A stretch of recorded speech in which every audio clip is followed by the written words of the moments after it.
The non-disclosure agreement was sitting on the table between us. 37 pages of legalese, each word chosen to ensure my silence. Sign it. No please, no would you mind, just sign it. Demanding, like I was one of his subordinates. Sign it, he said again, and walk out of here with your career, your clearance, your pension, your everything. I looked at the non-disclosure agreement on the table between us, at the two men in dark suits flanking him, at the photographs on the table in front of me, photographs that hadn't existed until I took them out the window of Janet Flight 5201 during an emergency landing on a restricted area of Groom Lake, Nevada. Photographs of something that, according to every official report I'd read, hadn't existed at all. I signed it. That was September 12, 1997, 29 years ago. But non-disclosure agreements lapse when you retire. And last month, after 32 years of working for defense contractors, I did just that. So I'm going to tell you what I saw inside S-4. The hangar that doesn't officially exist. The place where they store things they can't explain. My name is David Chen. For 3 decades, I worked as a senior propulsion engineer for a defense contractor. I'm still not allowed to name. My security clearance was top secret with SCI access, sensitive compartmented information. I worked on classified aerospace projects, advanced propulsion systems, technologies that won't see public acknowledgement for another 20 years. And twice a week for 7 years, I flew on Janet Airlines from Las Vegas to Groom Lake to work on projects I still can't discuss. Janet Airlines. If you've never heard of them, that's intentional. They operate a fleet of unmarked Boeing 737 aircraft, white fuselage, red stripe, no tail numbers visible from the ground. They fly daily routes from Harry Reid International Airport in Las Vegas directly to restricted military installations, mostly to Groom Lake, Area 51, the place the government finally admitted existed in 2013 but still won't talk about. The planes have no logos, no passenger manifests, no flight numbers posted publicly. Just a gate number at the private terminal. You show your badge, security verifies your clearance. You board. And 45 minutes later, you land at the most classified military installation in the United States. For 7 years, I made that flight twice a week, 144 trips total. I saw the same faces, the same routine, ground crew who never spoke, pilots who never made announcements, passengers who never asked questions. We all knew the rules. Don't talk about where you work. Don't talk about what you do. Don't take photographs. Don't ask questions. Just show up, do your job, and go home. Trip number 145 changed everything. September 12, 1997. Friday. 600 hours. I arrived at the Janet terminal like I had 144 times before. Showed my badge, passed through the metal detector, walked onto the tarmac where the white 737 waited. Aircraft tail number, November 653. Charlie Whiskey. I'd flown on this exact plane dozens of times. 32 passengers that morning, all contractors, all with clearances, all heading to Groom Lake for our shift. I took my usual seat, row 8, window. The woman next to me was someone I'd seen before, but never spoken to. The rules. We nodded, said nothing. That was normal. The engines spooled up. We taxied, took off heading northeast. Standard departure. Las Vegas fell away below us. The desert stretched infinite, brown, empty, beautiful in a desolate way. 20 minutes into the flight, I was reviewing technical documents when the aircraft lurched, hard. A sudden drop that sent my stomach into my throat. Seatbelt signs chimed. The pilot's voice came over the intercom. The first announcement I'd ever heard on a Janet flight. Passengers, remain seated and ensure seatbelts are fastened. We're experiencing a mechanical issue and will be conducting an emergency landing at Groom Lake. Follow all crew instructions. The cabin went silent. Not the normal Janet silence. This was different. Tense. Worried. Through my window, I could see the right engine. Smoke trailing from the cowling. Not heavy smoke, but visible. That wasn't good. We descended rapidly. The desert rose up to meet us. I could see the landmarks now. Groom Lake dry lake bed, massive, white, stark against the brown desert. The main base complex to the south, hangars, runways, and beyond that, in a restricted section I'd never been to, another cluster of buildings, S-4, the auxiliary facility where the most classified programs operated. The pilot's voice again. Brace for landing. We came in hot, faster than normal. The lakebed runway rushed up beneath us. Tires screamed. The aircraft shook. And then we were down, rolling, slowing, the engines whining as the pilot applied maximum braking. But we didn't slow enough. We rolled past the main base turnoff, past the normal taxiway. The pilot was bringing us to a full stop, but we'd overshot the usual landing area by at least 2 miles. We were now in a section of Groom Lake I'd never seen before. The restricted zone, S-4 territory. The aircraft finally stopped. The pilot's voice. Remain seated. Ground crew will assess the situation. Do not exit the aircraft. I looked out my window. We were parked on a remote section of the lakebed. About 400 yards to my right, I could see a massive hangar complex. 4 connected structures, each one easily large enough to house a commercial airliner. The buildings were beige, nondescript, but heavily guarded. I could see security vehicles, fences, guard towers, and the hangar doors on the second building were open. Not fully open, maybe 20 feet, just enough clearance for equipment to move in and out. But from my window seat, at this angle, I could see inside. I shouldn't have looked. I knew that. The rules were clear. If you see something you're not cleared for, you look away. You don't ask questions. You never speak of it. But I looked, and what I saw made no sense.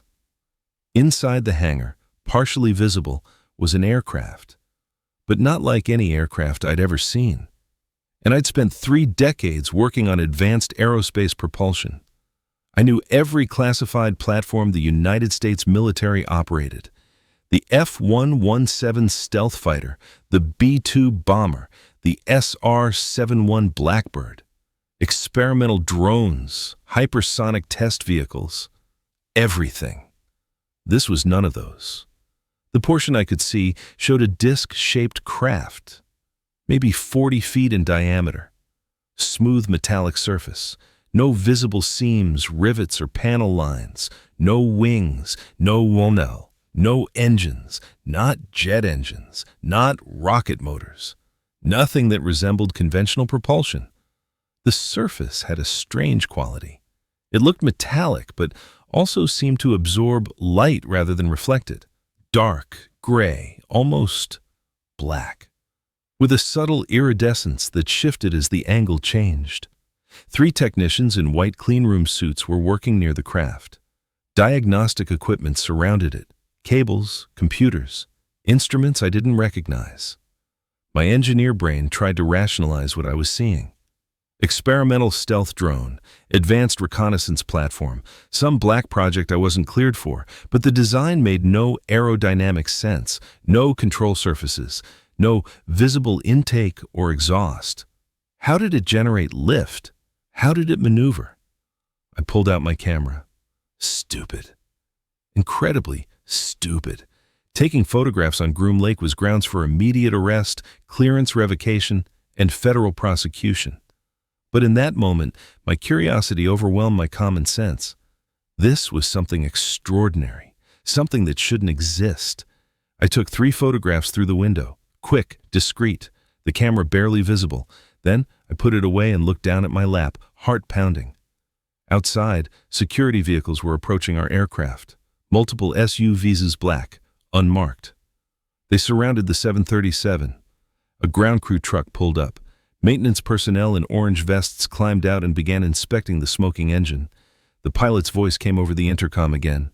Passengers, we have a confirmed mechanical failure. This aircraft is grounded pending inspection.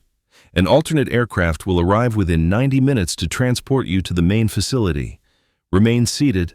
Security personnel will board to verify clearances. That was new. In 144 previous flights, security had never boarded a Janet aircraft. But we were in a restricted area, S-4 territory. They needed to verify everyone on this plane was authorized to be here. 3 security officers entered through the forward door. They walked down the aisle checking badges and clearances. When they reached my row, the lead officer, mid-40s, muscular, with the flat, emotionless expression of someone who'd spent decades in military intelligence, looked at my badge for a long moment. "Mr. Chen, your clearance is for Main Base Propulsion Lab. S-4 is restricted. You're not authorized to be in this area." "I understand. Emergency landing. Not my choice." "Understood. But while you're in this location, standard protocol applies. Do not photograph anything. Do not record anything. Do not discuss anything you may have observed. Failure to comply will result in immediate detention and clearance revocation." "Clear?" "Crystal clear." He moved on, checked the other passengers. Then the 3 officers exited. 90 minutes later, a second Janet aircraft landed. We transferred. Flew the short hop to the main base. I went to my lab, worked my shift, said nothing to anyone. That evening, I flew back to Las Vegas on the regular Janet flight, went home, and tried to forget what I'd seen, but I couldn't, because 3 days later, 2 men in dark suits showed up at my house. Monday morning, September 15th. I was having coffee on my patio when the doorbell rang. 7:30 a.m. Nobody visits at 7:30 a.m. I opened the door to find 2 men in dark suits, federal agents. One was older, gray hair, the weathered face of someone who had spent decades investigating things civilians weren't supposed to know about. The other was younger, maybe 35, with the alert eyes of someone who missed nothing. "David Chen?" the older agent said. "Yes." "I'm Special Agent Morrison. This is Special Agent Hayes. We're with the Department of Energy Office of Security. May we come in?" The Department of Energy. They handle security for nuclear facilities and classified research sites, including Groom Lake. If they were at my door, this was about Friday's emergency landing. Of course. They entered, sat on my couch. Morrison opened a briefcase and pulled out a folder. "Mr. Chen, on Friday, September 12th, you were a passenger on Janet Flight 5201, which conducted an emergency landing in a restricted section of Groom Lake. Is that correct?" "Yes." "During that landing, your aircraft was positioned approximately 400 yards from the S-4 auxiliary hangar complex. Is that correct?" "I don't know the exact distance, but yes, we were near some hangars." "Did you observe anything during that time?" I hesitated. Lying to federal agents was a felony. But admitting I'd photographed a classified facility was also a very bad idea. I saw hangars, security vehicles, standard base infrastructure. Morrison pulled a photograph from the folder, placed it on my coffee table. It was one of my photographs, the disc-shaped craft inside the hangar, clear, detailed, unmistakable. "This photograph was recovered from your camera during a security sweep of your work locker this morning. Would you like to revise your statement about what you observed?" My stomach dropped. They'd searched my locker, found the camera, developed the film. I was finished. Career over. Clearance revoked, possibly facing criminal charges. Yes, I saw an aircraft. I took photographs. I know that was wrong. Hayes held up a hand. "Mr. Chen, we're not here to arrest you. We're here to determine the extent of the breach and ensure containment. Who else has seen these photographs?" "Nobody. I took them Friday. Put the camera in my locker. Haven't developed the film or shown anyone." "Good. Have you discussed what you saw with anyone? Family? Friends? Colleagues?" "No. Nobody." Morrison leaned forward. "Mr. Chen, what you photographed is part of a special access program that exists at a classification level above top secret SCI. The program has fewer than 70 cleared personnel worldwide. You are not among them." The fact that you observed this equipment was an accident, an unavoidable consequence of the emergency landing. But the fact that you photographed it was a deliberate violation of security protocols. I understand. I made a mistake. I accept full responsibility.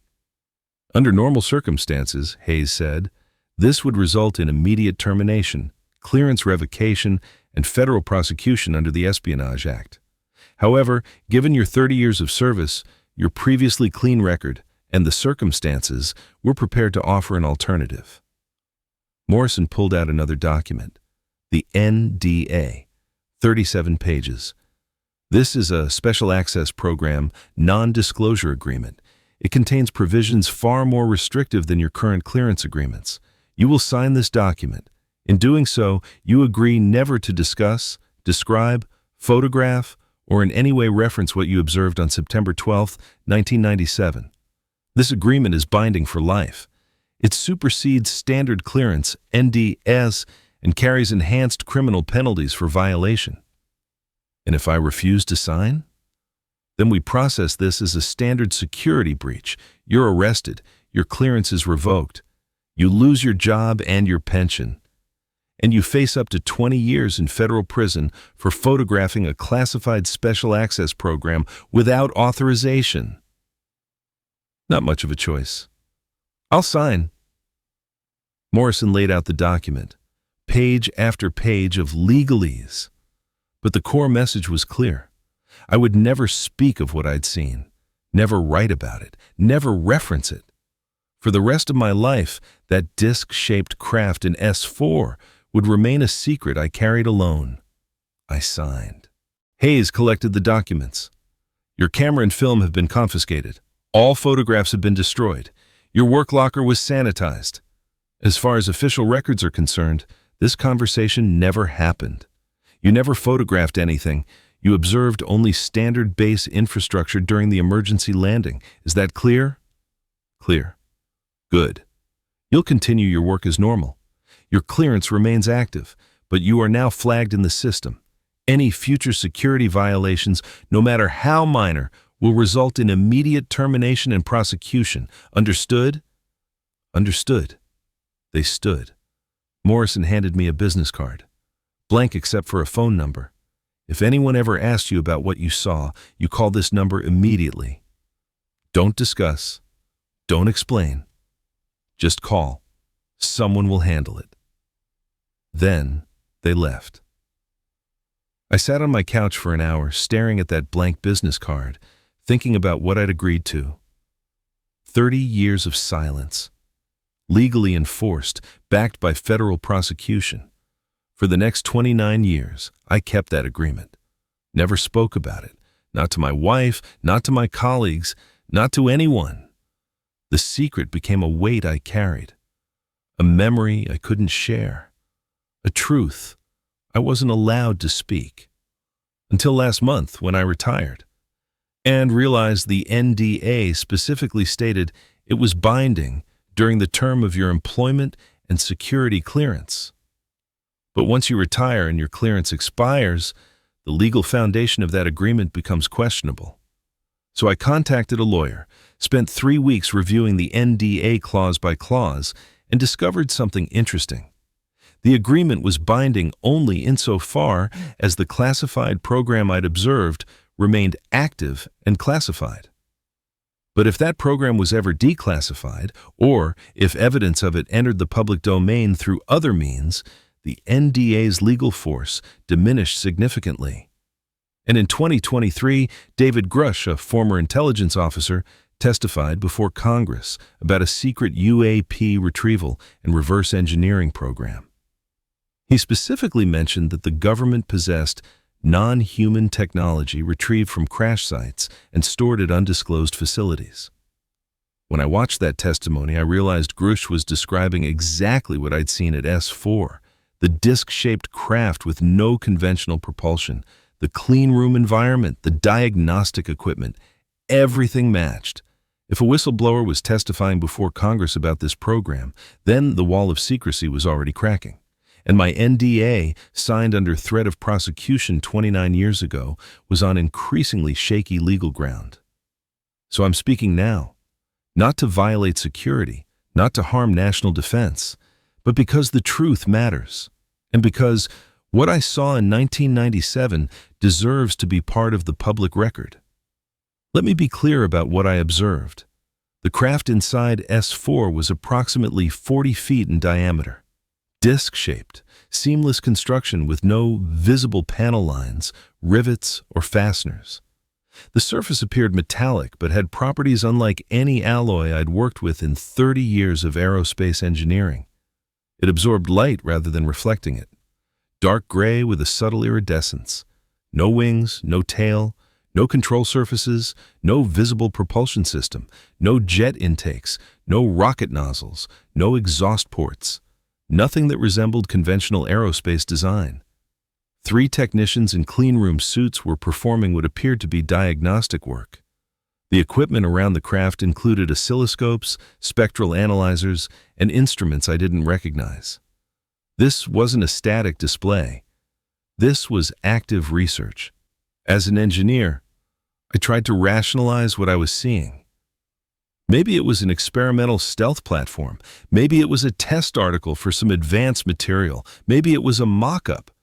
But none of those explanations fit the reality of what I observed. The craft looked functional, operational, and most tellingly, it was being studied, not manufactured. The technicians weren't building it. They were trying to understand it. That's what convinced me I was looking at something we didn't make. Something we were trying to reverse engineer. After I signed the NDA, I spent 29 years thinking about that craft, reading every declassified aerospace document I could find, following advances in materials science, propulsion technology, and aerodynamics, trying to find some explanation, some terrestrial origin for what I'd seen. I never found one.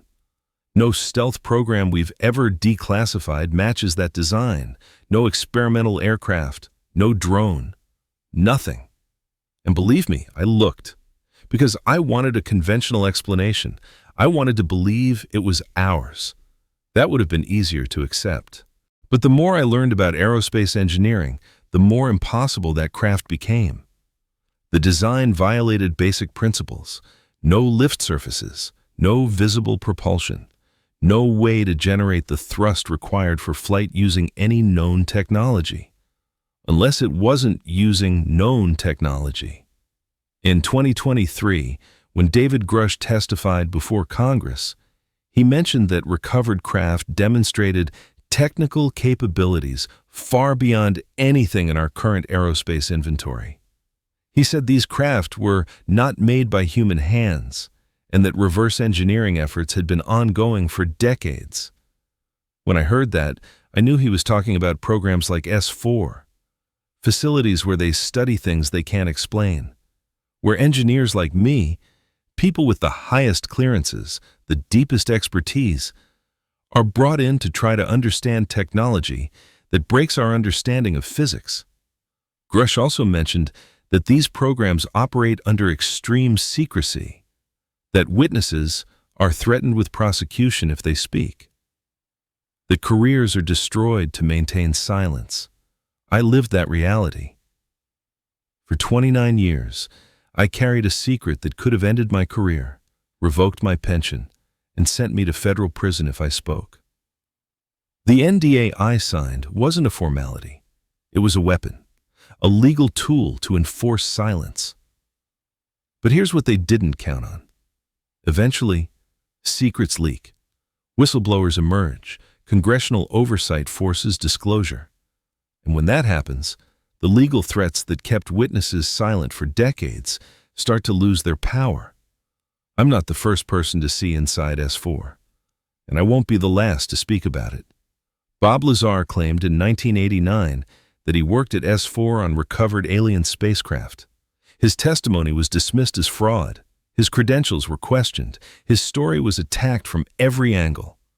But I saw what he described. I saw the disc-shaped craft, the clean room environment, the diagnostic equipment, the facility itself. Lazar wasn't lying. He was telling the truth, and he paid for it with his career and his reputation. I don't expect everyone to believe me. I understand skepticism. I was a skeptic too.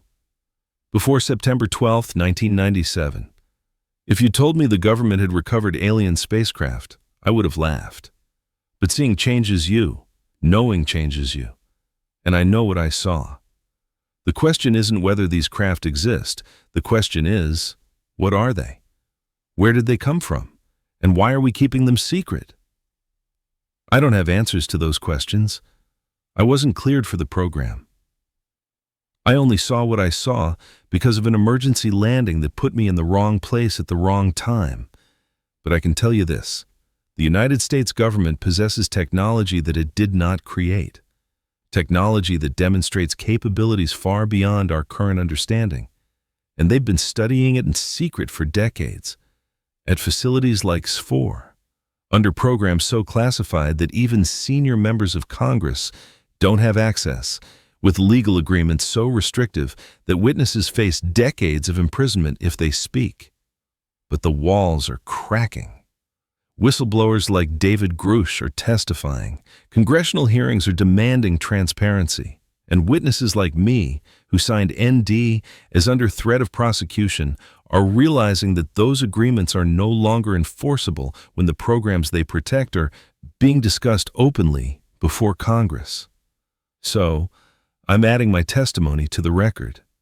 Not for fame, not for money, but because after 29 years of silence, I'm done lying. I'm done pretending I didn't see what I saw.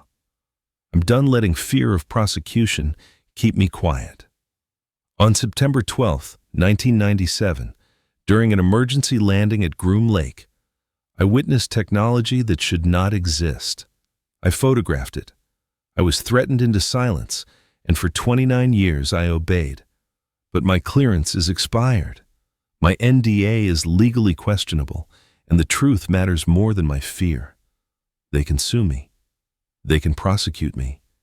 They can deny everything I've said, but they can't erase what I saw, and they can't stop me from speaking about it now.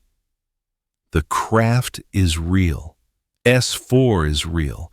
The reverse engineering program is real. And the American people deserve to know. I'm David Chen. I was a defense contractor for 32 years. I worked on classified aerospace propulsion projects, and I saw something at Groom Lake that the government doesn't want you to know about. But you know now. If you want to hear more testimonies from contractors, pilots, and military personnel who've witnessed programs the government won't acknowledge, subscribe to this channel. Because the disclosure era is here. Witnesses are speaking, and the truth is finally coming to light. These stories matter. These witnesses matter. And transparency matters. Thank you for listening.